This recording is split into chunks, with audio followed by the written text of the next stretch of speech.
Tarzan, is that you? What's with that face?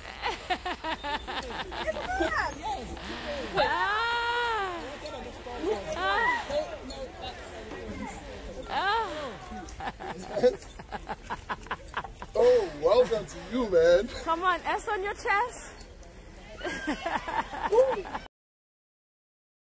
All right, we are out here in front of Freedom Square, and you just feel like you're someplace important. Look at it, it's majestic. Wow. And I am atop Freedom Square. All right, in Ghana, Accra. It's amazing. You can feel the power and the history here. All right. All right. Oh, it's doing video. Say something. Nigeria boy in the building. Chibuike, repping Nigeria in Ghana.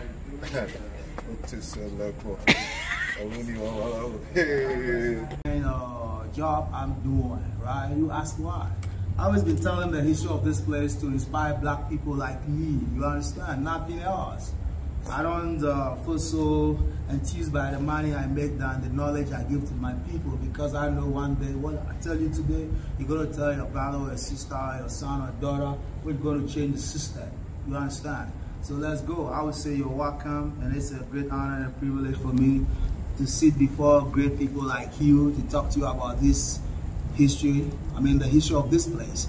And I know as you hear it, you're going to reflect upon it, and you're going to have some answers that you'll be looking for, or what you know already, you're going to make good use of it. Thank you so much, ladies and gentlemen. In 1957, 6 March, Ghana became the first in Sub-Saharan Africa, right? In totality, I mean the whole of Africa, first in the whole of Africa, except Ethiopia, because Ethiopia was not colonized, you understand? And the first president, Dr. Kwame Nkrumah, made a famous statement. He said, "The independence of Ghana is meaningless except it's linked with the total liberation of all Africans living under colonial rule." You know, this statement, caused a great stir, caused great attention from the world, and especially Africans and African Americans in the United States and other places, because the African has been marginalized, the African has been relegated to the background. They believe that African can do anything for himself. And that statement by the president, really, the president meant what he said. So he started building up this great edifice. But you ask me, why did the president, make that statement? The president made that statement in the spirit of the African. And what was the spirit of the African? The spirit of the African, Africans were cultured or natured or brought up, you understand, to live in togetherness. We have a belief system where we are each other's keeper. It's rather unfortunate that westernization is breaking into that world fabric, and now the African is more self-centered. But yesteryears, we were each other's keeper, and we saw it in all spheres of our lives. So looking at that philosophy of the African, the president cannot look on and celebrate whilst other Africans wallow under colonial administration. That's why the president made that great statement. And when he made that great statement, he followed with the erection of this great edifice and put the black star on. And you ask me, why the black star? You see, the black star is a symbol of light. You understand? And you agree with me that black people have been colonized for a long time. So they lost their sense of what? Self-confidence, self-faith, and then direction. And they always believe that without white administration or white leadership, sorry ladies and gentlemen, sorry, that's what I mean. Yeah, I finished with them. I'm giving them history in the next 5 minutes.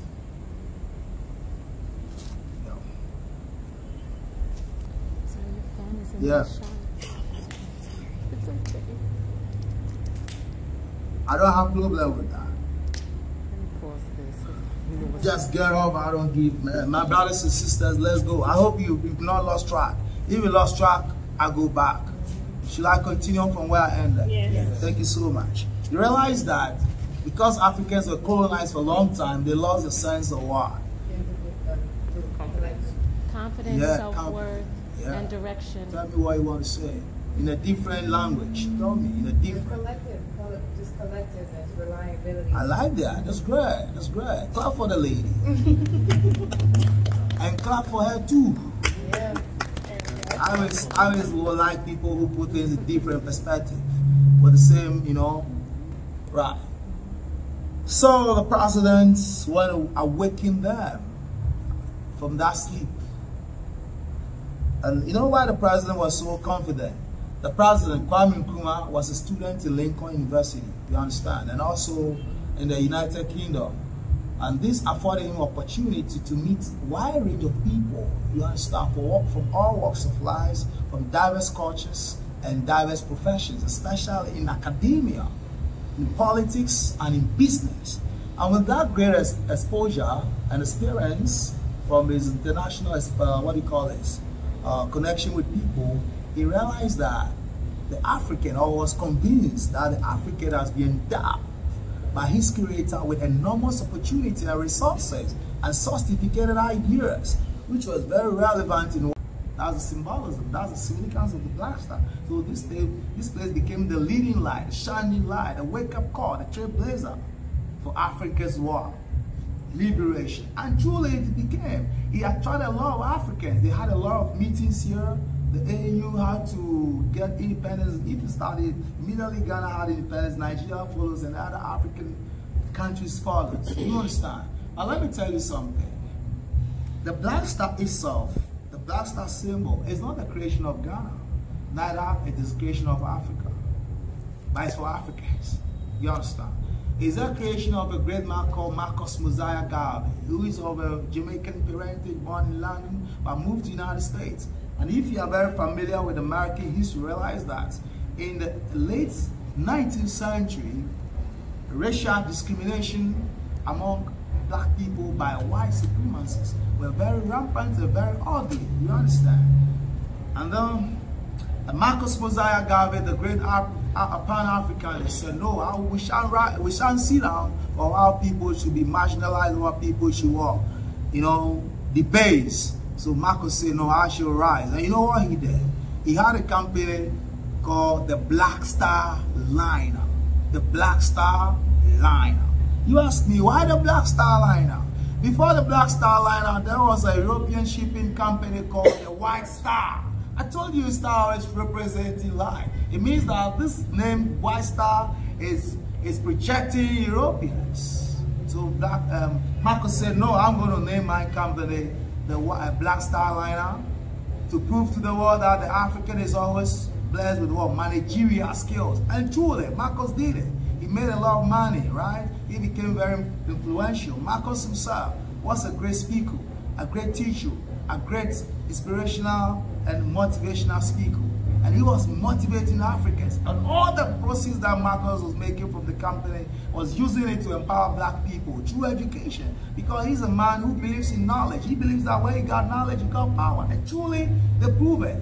When Africans got much education, they challenged the system, the legal system. They asked for a lot of legislative reforms, which led to the eventual changes in certain reforms where black people in America can have right to properties, right to vote, and build their self-confidence. That's why Rosa Parks can stand up and say no way to that male passenger on the bus.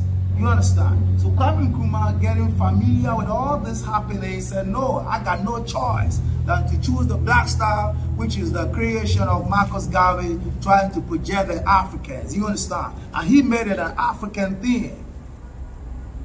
And Ghana became that host. I love that. And ask me, what does that symbol stand for? Yeah, man. It symbolizes dignity, unity, authority, power, self-reliance, and self-spirituality. That's what every day when black people come here, I want them to know. I want them to know. I want them to know who they are. I don't want to bombard you with history, like I'll tell you so many things. You understand? So when you visit here and you take photos by the star, get upright. Let that picture inspire you who you are. Don't be intimidated. And don't let anybody tell you Africans are not intelligent, Africans don't have anything. We are the capital of civilization. Now let me handle end with the last quote from a great Ghanaian. Because I'm not the type of guy who preach racial disunity, animosity, or revenge or avenge. No, I'm not that type. I believe we're all created by God and we are all His children.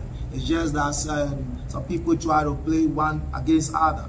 You understand? Racial discrimination, those people who practice it are vultures, because I say it's the culture of the vultures. So when I tell you this, you just you try to memorize and reflect and go by that.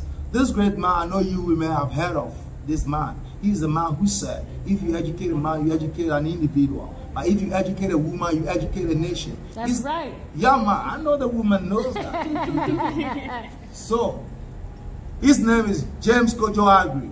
James Kojo Agri, if you take the 5 cities bill, Ghana's 5 cities, no, you will see his photo. He's a great man. He is one of the founders of the Achimota School. And this is the man who said, the black race and the white race is just like the keyboards of the piano. You know the keyboards of the piano? Black and white.